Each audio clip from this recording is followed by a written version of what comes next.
Жараткан Алла Тааланын аты менен баштаймын. Жаратуучу Алла Таалага чексиз алкыштар, мактоолор, даңктоолор болгон болсун. Ал эми сүйүктүү пайгамбарыбыз Мухаммед Мустафа саллаллаху алейхи вассаламга салам салаваттар болсун. Жалпы мусулман бир туугандарым,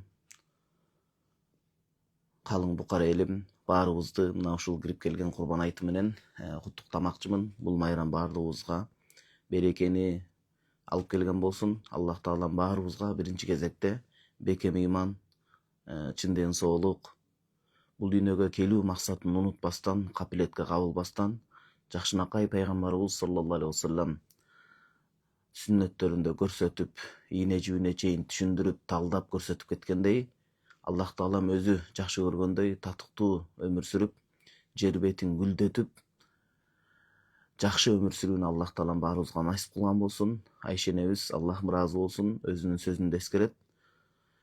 Мусулман адам үчүн эң чоң майрам бул ошол күндү күнөөсүз жаратканга бетбак болбой, жүзү кара болбой, бетинин суусу төгүлбөй, Аллах Таалага сүйкүмдүү пайгамбарыбыз саллаллаху алейхи вассалам сыймыктана тургандай күнөөкөр болбостон жакшынакай өткөргөн күн мына ушул чоң майрам дейт.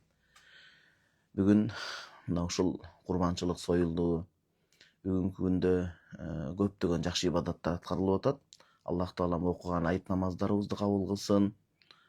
Алдыда окула турчу жума намаздарды, кээ бир өлкөлөрдө окулган жума намаздарды кабыл кылган болсун. Эң негизгиси союлган курбанчылыктарды кабыл кылып, бул дүйнөдө дагы өлүм келгенде, кабырга коюлганда дагы, акыретте өзгөчө сирот көпүрөсүндө Аллахым чагылгандын тездигиндей көз ирмемчилик убакытта тез арада ошол жерлерден өтүп, кыяматтагы мүшкүл оор абалга кабылбай, эсепсиз кысапсыз Аллахымдын мээрими, пайгамбарыбыз саллаллаху алейхи вассаламдын шапааты менен бейишке кирүүнү Аллахым насип кылсын. Дүйнөдө тынчтык болсун, мусулман өлкөлөрүндө, анын ичинде биздин сүйүктүү мекенибиз, бейиштин тилкеминдей болгон Кыргызстан элине, жалпы ал жерде өмүр сүрүп аткан биздин мекендештерибизге, жарандарыбызга, мусулман бир туугандарыбызга Аллах Таалам бекем ден соолук берсин. Ден соолук болбосо, баардыгы бир кыл өзүнчө болуп калмакчы. Бекем ыйман берсин, жаштар туура багытын жоготпой, илим билимге жумшап, ыймандуу болуп, улуу муун курмат көрсөтүп, ата энени зекибей, кайната кайненени жерибей, улуу муунга өзүнүн жакшынакай урматын көрсөтүп, татыктуу кызматын сиңирип, ал эми улуу муун болсо ар кандай арактан алыс болуп, мына ушул келечек муунга колдон келишинче жакшы тарбия берип, баардыгыбыз тең аманаттан кутулууну насип кылсын. Эл башчы, журт башчыларыбызга Аллах Таалам бекем ыйман берип, ар дайым жакшы туура чечим кабыл кылып, элдин батасына балкып, жакшы эл үчүн эмгек сиңирүүсүнө Аллах Таалам жардам берген болсун. Анан мына ушул Курбан айтты куттуктоо менен биргеликте биз алдыңкы жылга чейин Кудай Таалам алдыда канча өмүр берсе да, жок дегенде алдыңкы жылга чейин көңүл бура турган нерселердин бири мына кыяматка жакын ар кандай апаат кырсыктар, жер титирөөлөр көп болот деп келет. Аллах Таалам ошол апаат кырсык аламаттардан өзү сактасын.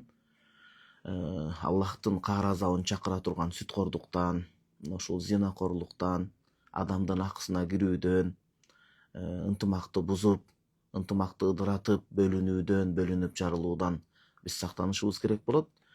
Алла Таалага татыктуу кулчулук кылууга Аллах Таалам бизге бекитип берген өзгөчө мына 5 маал намазга өтө көңүл бурушубуз керек болот. Ким буга чейин чыгына албай жүрсө, көңүл бура албай жүрсө, эми Аллах Таалага, Алланын ушул буйруган буйруктарына маани берип, көңүл буруп, моюн сунуп, 5 маал намазга келүүгө, 5 маал намаз аркылуу көкүрөктүн жазы, маанайды көтөрө турган, көңүлдүн жазы боло турган, мына бул дүйнөдө туруп бейишин табууга ар бирибизге Кудай Таалам мүмкүнчүлүк топук берген болсун.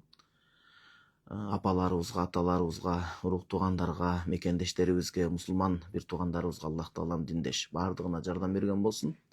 Андан кийин ушул Алла Тааланын эң чоң буйругу намазга көңүл буруу менен пайгамбарыбыз саллаллаху алейхи вассаламдын эң чоң сүннөттөрүнүн бири ал-муаса дейт. Мусулман адамдын көңүлүн жубатуу, көңүлүн алуу, кыйынчылык кезинде, кезеңдерде жанында туруу, мындайча айтканда көңүл калтыруудан этият болуп, мына ушул көңүл жубатуу, бирөөнүн маанайын көтөрүү, ушул сүннөткө аракет кылсак жалпы жакшы болот.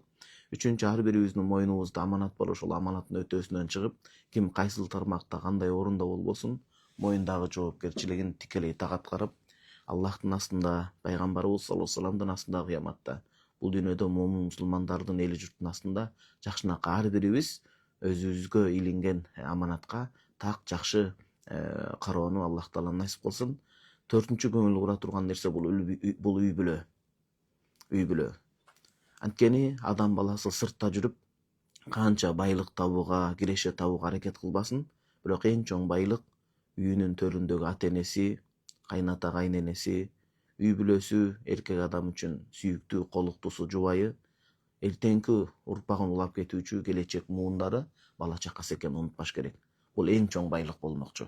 Эгерде биз оң кол, сол кол менен муну мисал иретинде түшүндүрө турган болсок, оң кол бул ошол ата энеси, кайната кайненеси, өзүнүн жубайы, колуктуусу, күйөөсү, бала чакасы эң чоң байлык болмокчу оң кол. Анан дүйнөнүн байлыгы бул колдун кири, бул муктаждыктарды өтөө үчүн гана бир ортомчу нерсе. Бекеринен үй бүлөгө көңүл бурууну, эркектер аял затын жакшынакай бир сөзүн аябай, жакшы мамиле кылуусун эскертип аткан жокмун. Анткени эмне деген ушуга чейин окуялар болуп кетти. Баарыбызга сабак болушубуз керек, үй бүлө баалуулугун жоготпош керек. Пайгамбарыбыз саллаллаху алейхи вассалам айтат, бул хадисти имам Абу Дауд, Тирмизи, Муснад имам Ахмадта келет. Акмалул муъминина иманан ахсанухум хулуқан ва алтафукум би ахлихи. Момундардын иманы эң күчтүүсү болгон, иманынын нуру мындайча айтканда. Эң күчтүүсү бул эки сыпатка мүнөзгө ээ болгону деп келет. Биринчиси адеп ахлагы жакшы адамдар. Жалпы журт катары, эл катары биз адеп ахлагыбызды, жүрүш туруш мамилебизди адамдар менен болгон, коноктор менен болгон бүт бардыгын эң жакшы көрсөтүшүбүз керек. Хадисте ушуну айтып атат, момундардын иманынын нуру эң толук болгону, күчтүү болгону бул ошол адеп ахлагы жакшысы. Экинчиси бул бизге керектүү ва алтафукум би ахлихи. Үй бүлөсүнө жумшак, күйүмдүү карагандар, мээримдүү болгондор, үй бүлөсүн чындап күйүп аларды сүйгөндөр деп келет. Убактыбызды ошол бала чакабыздын эртеңки билимине, жаркын келечеги үчүн сөзсүз жанырып салым кошуш керек. Мамлекетибизге сөзсүз салым кошубуз керек. Ушундай элибиздин, жерибиздин, мамлекетибиздин кадырына жетиш керек.